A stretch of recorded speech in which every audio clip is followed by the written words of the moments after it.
can you survive the temporary? On the other side of temporary pain, you get introduced to your other self. And that other self produces that other life. When challenges and issues come back to back to back, and it seems like something is after me, something is attacking my journey. You're thinking about quitting, you're thinking about giving up. You are caving in. Don't give up. Stay in it. Stay focused. Maybe you need to rename your storm. Yeah, it sucks. Yeah, it's hard. But somehow healing's coming out of this. It's easy to have faith and feel good when you're feeling good and you have no pain and your bills are paid. It's easy to be motivated then, but when that's not the situation, it's hard. But it's worth fighting. It's worth mustering yourself up, standing up inside yourself. It's worth being up-tempo. It's worth fighting relentlessly, never giving up. There's going to be things that go on that are out of your control. The worst thing you can do is let something that's out of your control control you. Get control of yourself, get control of your emotions. Don't get angry, don't get frustrated. Instead, stay calm and figure out how to move forward.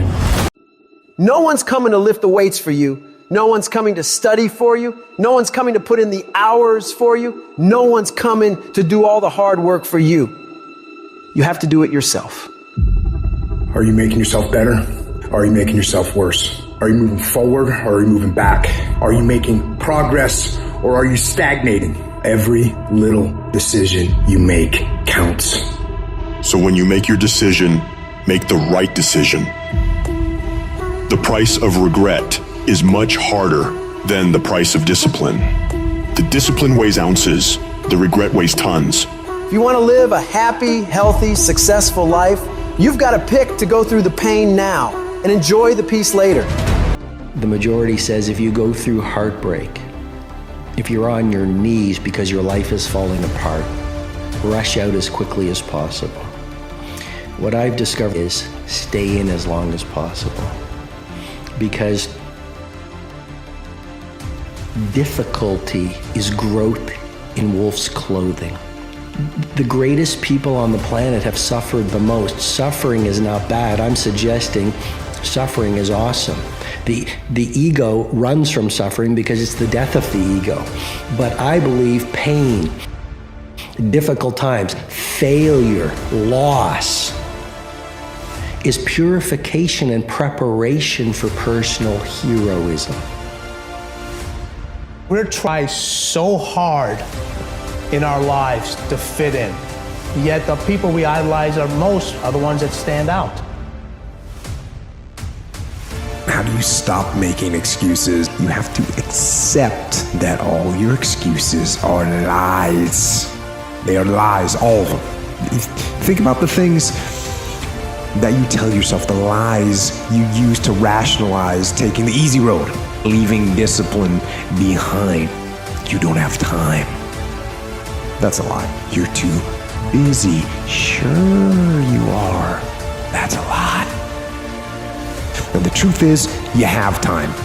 You have the skill. You have the knowledge and the support and the willpower and the discipline to get it done. Cast out the lies. Burn them down. And listen to the truth. And live the truth. And go out and get it done. You don't become what you want. You become where your habits take you. Nothing's ever gonna be given to you. Everything's gonna be earned. If you don't go out there and put in the work, you don't go out and put in the effort, one, you're not gonna get the results. But two, and more importantly, you don't deserve it. You didn't earn it. There's certain things you want out of life. You want the finest things, but you're not willing to work for them. You cry about you don't get this opportunity, you don't get this break, but you're not positioning yourself. And you're still trying to get a handout. You gotta work. It wouldn't be fair if just anybody could just get a degree and not have to work. Because guess what it would mean? It would mean your degree is worth nothing. If other people didn't have to work hard, didn't have to sweat, didn't have to stay up all night, didn't have to do research, didn't have to go to the library, didn't have to sacrifice sleep, didn't have to make sacrifices in life, if everybody just threw out degrees, they wouldn't be worth anything. Wherever focus goes, energy flows. So why don't we tap into that power now for your business and life? So many people have lost their day to distraction. What are some things you need to immediately stop doing in your life? Is it social media? Is it watching 7 seasons of a show every week? What do you need to stop doing to take back control of life? Also, what do you need to start doing? And what do you need to start doing every day, every week, every month, every year to be on your A game? Discipline buys you freedom to do what you want. Sacrifice leads and gains follow. Don't look for any gains where there's been no sacrifice. Don't wake up and look for no gain. Don't look for your game to improve. Don't look for the record to improve. Without sacrifice, there are no gains. You can't make millions of dollars if you don't make millions sacrifice. You're gonna need to cut some fat if you want life to change. If you want to show me you want to win that bad, pack your calendar, because everything is based off of activity. Very few people want to show their calendar, because if they did, you would realize who really wants to win bad and who doesn't. It's mathematically impossible for you not to win at the highest level if your calendar is packed from day till night, every single day, the entire year, day after day after day after day after day, without you winning. Legends aren't defined by their successes.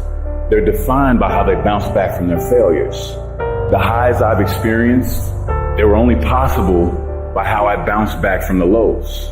From those moments when I wondered if it was worth it, or if I was wasting my time, or if I was good enough. People are gonna think you're crazy. And sometimes you're gonna think you're crazy. You're gonna question yourself. It takes guts, ladies and gentlemen, to go through that. People used to laugh at me in Detroit when I was sleeping on the floor of my office in the Penobscot building.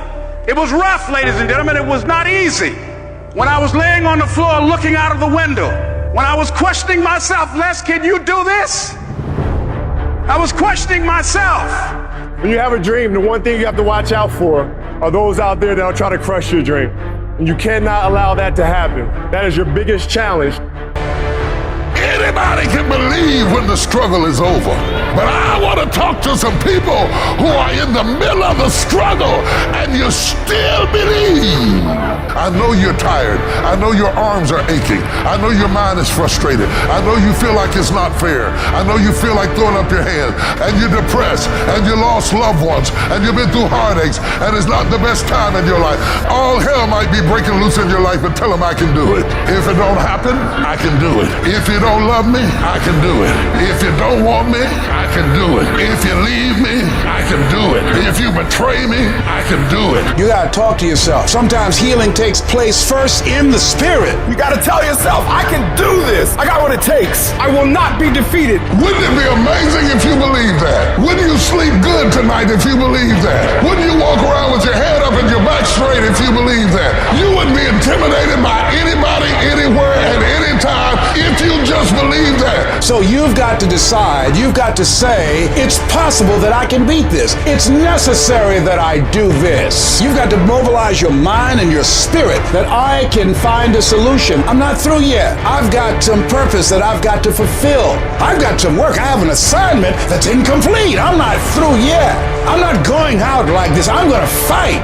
And it's necessary that you take charge, that you begin to stand up with inside of yourself, that you dry your tears and you're not given the luxury of feeling sorry for yourself, that you get busy, you start doing research and asking questions, that you got to get in a fighting mode. You can't surrender. You can't be a chump. You got to fight back. You got to stand up and start. So wait a minute, what is it I need to do? You got to make yourself move even if it hurts. Your belief must be so strong that when people doubt you, ridicule you, and come against you, it's nothing but a minor inconvenience. You've got to really do the prayer, meditation, journaling, affirmation, declarations, and be around people who really don't care that much about what people think of them.